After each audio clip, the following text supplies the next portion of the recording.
Okay, we're live. Alexis, Sweet. since you're writing this one, do you want to lead the questions so we know Okay, when to great. move on and you feel like you have enough information? Good call. Yes, that's perfect. So, the question was, how are Kant and Burke similar or different? So, you guys think? Yeah, so go. I was thinking, I have that oh, go. I feel like Burke was a lot about lust and desire and passion type things, you know? And whereas thinking about delight and feelings of goodness and kind of more emotional type things, it was talking about if you agree with desirable to you, whereas the first one, Burke, was more, that makes sense. I don't know if you guys agree or disagree.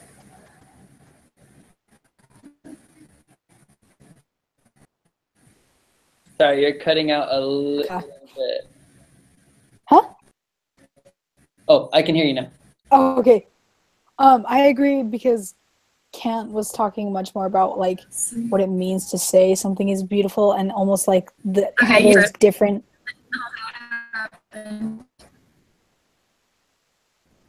What? Can you hear me? Yeah, I can hear you. Okay.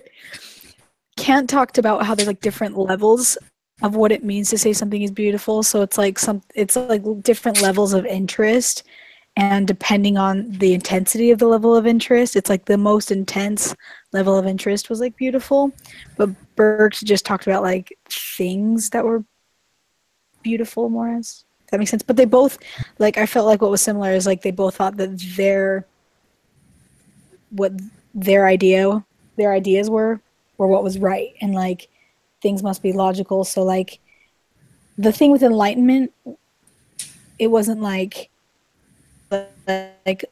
oh, the gods or whatever, everything has an explanation, you just blame it on the gods or something. It's no, enlightenment was there is a logical reason for every single thing. So they were no, this is simple, but by trying to make it simple, they made it really confusing and intense for us. Yeah.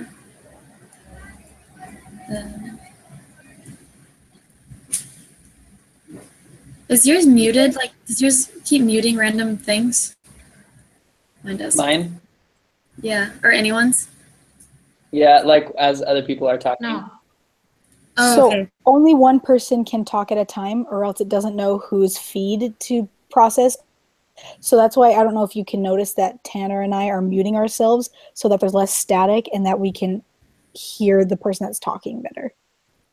Oh, okay, cool. Okay, got it. Yeah. But yeah, agree with everything that you guys just said. I think the biggest thing you were talking about and on a general basis is that Burke was really involved with things, and he talks about the things and the things and the things that are beautiful, and how everybody should have the same beauty preferences, right? Everybody should feel these things are beautiful, and if you don't, then I don't know, whatever, you're wrong. And Kant had that same idea where people should be on the same page, but he was more, like you were saying, more concerned about how people say it, and when you say it, and it's true, when you see something that you think is beautiful or attractive or whatever, you automatically feel like everyone else should feel the same way. And when somebody's no, dude, that's ugly, or that sucks, you're no, that's sick, and that's super cool, and I like that. But then, yeah, so I think as humans, we just have that concept, right, where we think something's awesome or beautiful, then everybody should think that, but that's not the case, and kind of how that's changing in today's world. But yeah, those are my thoughts. I'm gonna mute myself now. Okay, I agree with what you guys had been discussed, and what Tanner had just mentioned, that at the beginning of the article, they kind of have the same perception on that beauty should be the same to everyone. Like the idea of beauty should they kind of think that it should be the same for everyone, but later on in their two different articles, it seems that it's not. They discuss on different ideas about beauty. So that's one similar thing I got at first. So. Okay, cool. So I guess we'll move on to the next question, and that is, what are some things that have changed in the ways we think about beauty between the 18th century and now? I'll just jump in and go really quick.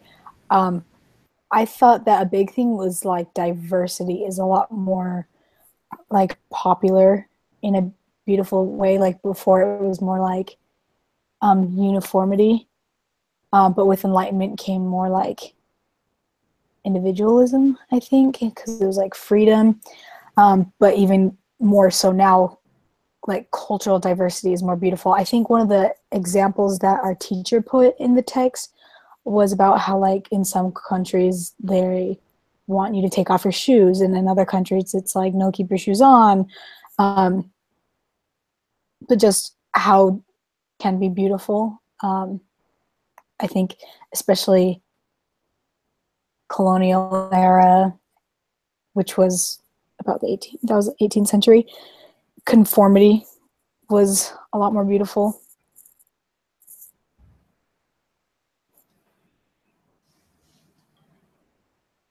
Nice. Yeah, definitely agree with all that. I think like the biggest thing that I saw as well is just that the fact that like there's like a standard, you know, and like people decided what beauty was, and then that was like across the board. And I think like you're saying today, it's more like individual. I think there still is standards. I mean, there definitely is standards in the media, right? And like what people say, like different models and different, the rich and the famous, like this is what beauty is and everybody should follow this. But I think we're leaning more towards like it's so diverse, and there's, like you were saying, so much variety of like beauty, right? And so like, yeah, so it's becoming way more individual, like where people are like, I think personally this is beautiful and this is beauty to me, and I'm going to do that no matter what anybody thinks.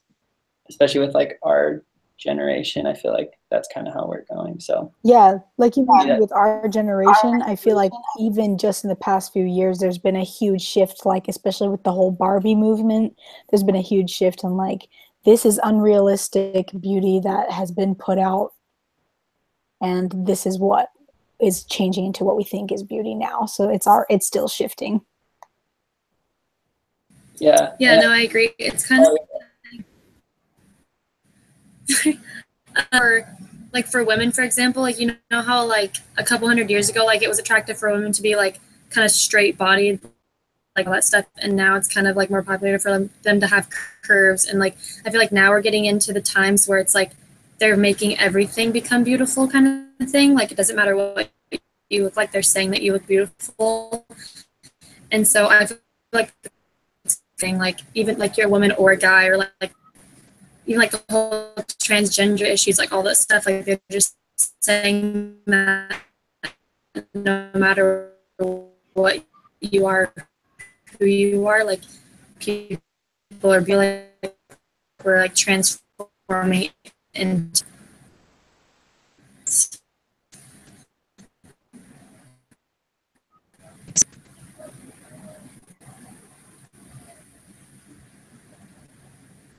you guys there? Can you hear me?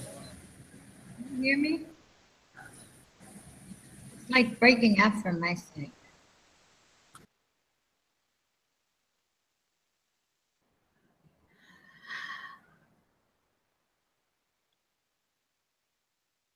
yeah, I think it was just breaking up a little bit while you were talking, Alexis, but I think we got the gist.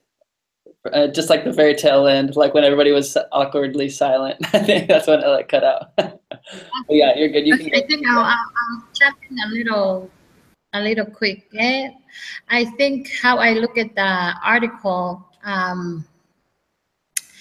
Nowadays, we just think that beauty is someone that is physically attracted and so forth. But as I read through what Burke said, I want to quote that he said, "I call beauty as a social quality for where women and men give a sense of joy and pleasure in beholding them."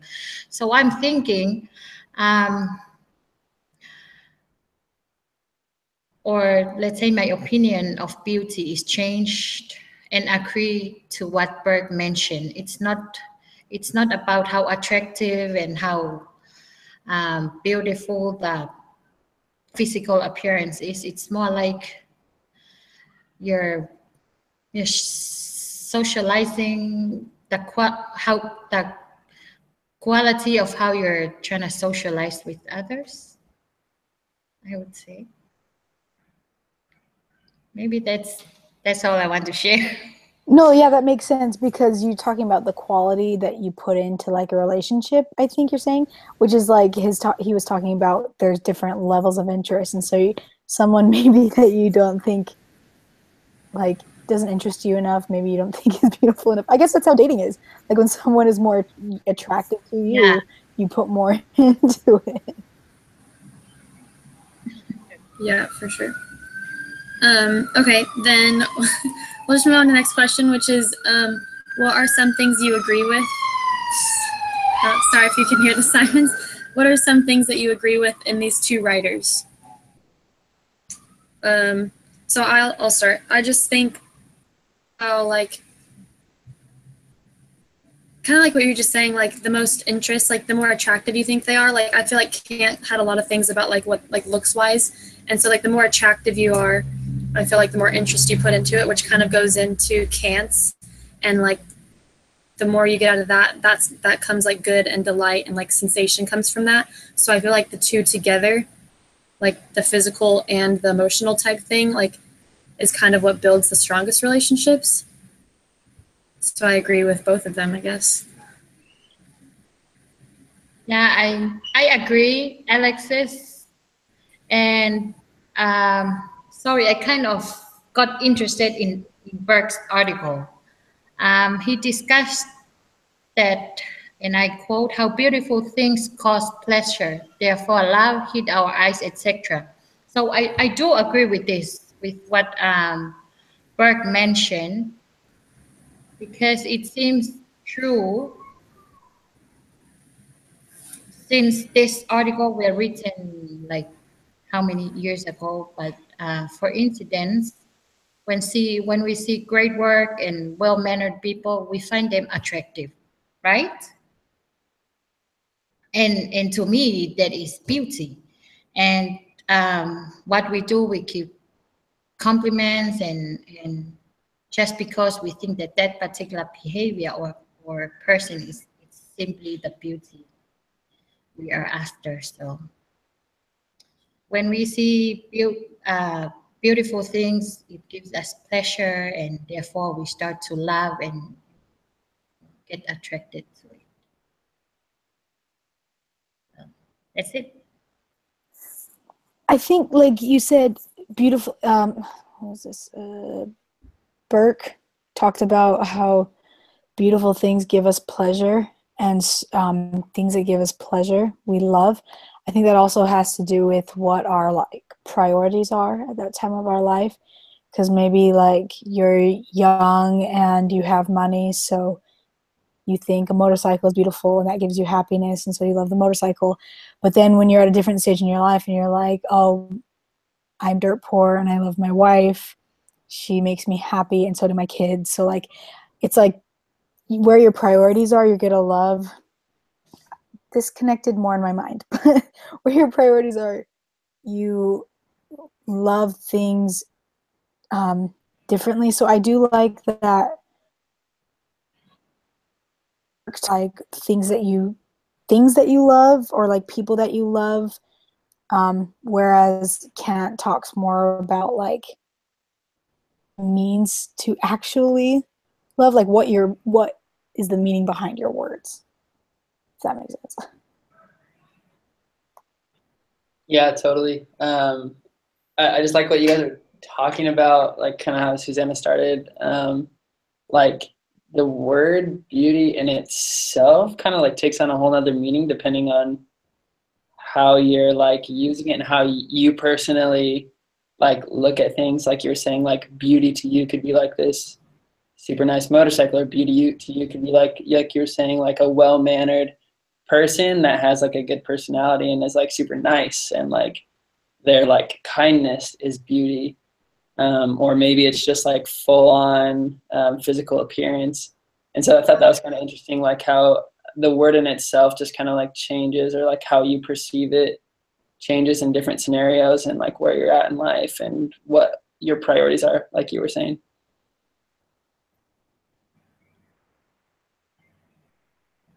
All right. We jump to the next question. Yeah, okay. So the next question, what are some things that you disagree with in these two writers? They overcomplicated beauty. Yes, and they have, to me as a second language learner, it's kind of hard for me to cope with the with the reading, especially when it seems like it has written and used such old English words. Maybe it's familiar to you guys, but to me it's kind of hard for me to interpret what really the whole article is. But yeah, I think that's just a disagree part from my side. It's the language use. Yeah, a general thing with like the Enlightenment was they were like, no, we won't take simple answers that just are like the easy way out scapegoat answer anymore. We will get to the bottom of this. And so by doing that, they were trying to like understand and make things easier, because they were like, no, there is understanding. But I feel like they made a lot more things more complicated, because it does take a lot of thinking, which is why it was like Enlightenment, and it opens your mind to a whole other level of thinking and way of thinking, which I do like, because I mean, we're way past the Enlightenment, but I'm still being enlightened by these ideas, and like it's opening my mind in a totally different way. So I totally understand, even as like learning from a second language, that can be really difficult.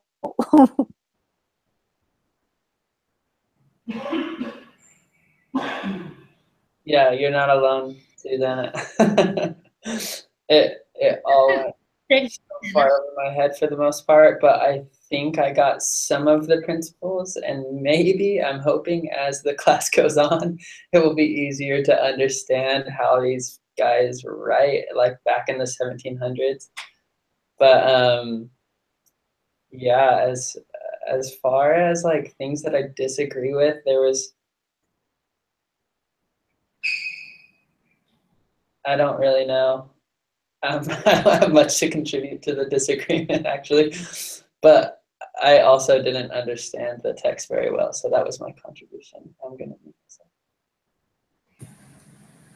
I was the same way. I just like didn't understand like 75% of whatever they were talking about. But as far as like the things that I did get, I would say the things that I disagreed with the most is like the focuses that they had. Like I feel like Burke focused mainly on like how it's kind of like lust wise, and I like kind of disagree with that. And then Kant said that it was mostly like emotional wise, like or like based on delight or good or agreement, or like what you're hearing and seeing, or not seeing, like mostly what you're hearing and feeling. And I kind of disagree with that. Like I feel like it's kind of a mixture of both. So although I agree with both, I also disagree that they both just focus on that one thing rather than both of them. If that, I don't know if that makes sense, but Yeah, I feel like both of them had very rigid definitions. Just like, I'm pretty sure it was this class. I don't know if you guys read, I don't even know where it was, in the syllabus or something. She was talking about her pet peeves in writing. She was like, if you use a word like modesty or modest, it means something different in a non-Mormon, like in non-Mormon English. Like typically when you use the word immodest, it means like very out there, or like you're very loud, or you're showy in your money, not like, oh, your shoulders are showing. So I think, yeah, just their definitions, not only were they like, they believed that what they were saying was completely true. Not that, I mean, it's just an opinion, but it was very rigid, like, no, this is science, not an opinion. It's kind of funny that you bring that up, because we're talking like this age of enlightenment and like open-mindedness and stuff, but like both of them have pretty like, it's this way, no, it's this way, which are like different ideas that maybe people weren't talking about at the time, but it's funny that they're still like pretty like strict and like one way on beauty, and like both of them didn't really capture the whole thing, which is way bigger than both of them could have thought, I guess. Yeah, cool. Okay, so we'll go to the next question. What are some things that people in the media today, what are some things or people in the media today that Burke would not think of as beautiful that some people today might think of as beautiful?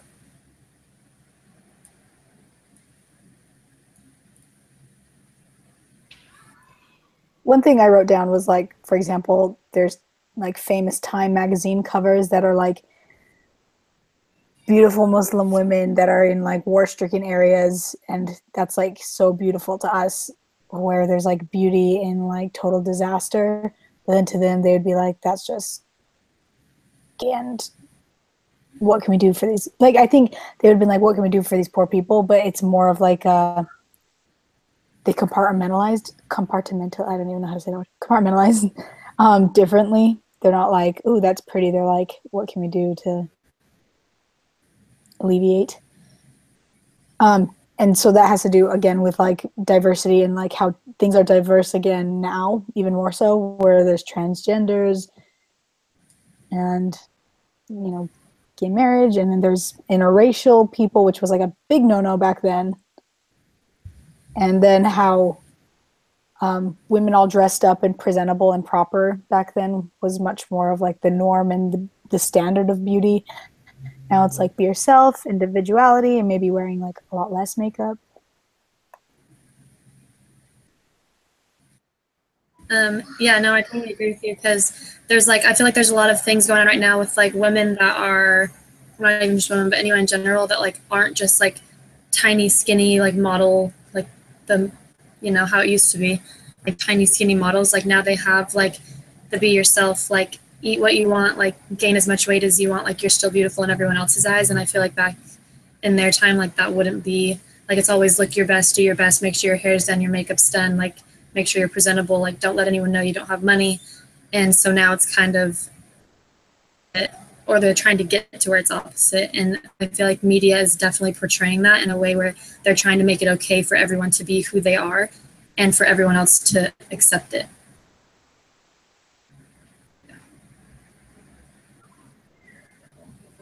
Yeah, I just think like so many things, like he would kind of lose his mind if like just someone from that era like coming to now, and how different it's been in the last, what is it, 300 years or whatever, and how times have just changed a lot, and people have like from that period, that like that enlightenment period, like you were saying, like have continued and continued and continued to like be open-minded and change things, and create new views on what actually is beautiful. So I think, just like you guys were saying, that like, yeah, he would be, I mean, you would think a lot of things anyways today aren't as beautiful as like things in the past where he was living. Oh, that's our timer, by the way. So do you want to just really quick talk about the essay question, and then just make sure that Alexis has everything she needs? Yes. So the last one, It says, what might society broadly in the 20th century think of the ideas of Burke and Kant? You should use examples from today's media and quotes from Burke and Kant to help you write this response. It should be from 1.5 pages to 2 pages, blah, blah, blah. So basically just be like maybe a couple quotes, which I have a couple quotes written down, so we should be good on that. And then maybe just we can talk about what might society in the 20th century think of the ideas of Burke and Kant, which I feel like we kind of have a lot of that now. Like they would kind of, right? As well, like what we're trying to get to, what the media is trying to get to is like open-minded, and like these guys kind of aren't. Like they're like, it's this way, and that's how it is. And so I feel like 20th century would hate it. Good. Yeah, exactly. I feel like the millennium way of thinking is almost like another enlightenment where, I mean, we see like protests on the streets for like weird things. And it's like, why are we even fighting about that? Do you see what else is going on in the world? Like, just, it's like, I mean, but also the 20th century way of thinking, if we're thinking about like real people, like kids from the 20th century, they're going to be like, how dare they make it so closed off, and like beauty has a whole huge umbrella and it's way bigger than any of us type of way of thinking.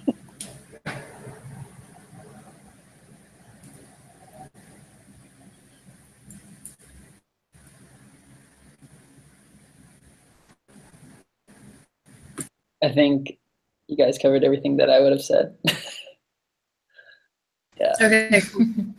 So I think I have everything then. Do you guys want me to like just submit it, or should I like show you guys first, or I don't really know how that works. Do you guys like want to see it before I submit it, or does it matter? We trust I think you. I trust you. I think if you are like frustrated on a section or like not sure how to word something, like just shoot it in the group message and we can all help. But I'm sure we all trust. And 1.5 pages double spaced is not going to be too bad. It'll be totally fine. Okay, sounds good then. I'll just like Google Docs or something, and I'll send you guys the link if you want to read it, but don't feel like you have to because, yeah, it's all good. Okay, sounds good. Okay. And I'll shoot this, but I'll put this little thing in the Facebook message as well, so you have the whole recording to look at. Okay. And, yeah. Perfect. And you're Thanks, guys. submitting this recording. Yeah, so should I submit the recording or should Alexis submit it with the paper? If you put it in the message, I can just copy and paste the link and put it with the thing when I do the paper, right? Okay, yeah. That works, then I can do that. And the paper is tonight? Is that what you said, Tanner? I'm I think 90%. so. I'll do it tonight. Sure. Yeah, I think so. Okay. By midnight. I'll just do it right now, actually. So, You are the best. Okay, Okay. thank you. All right. Thank you. Guys. Good night. Say good night. yes.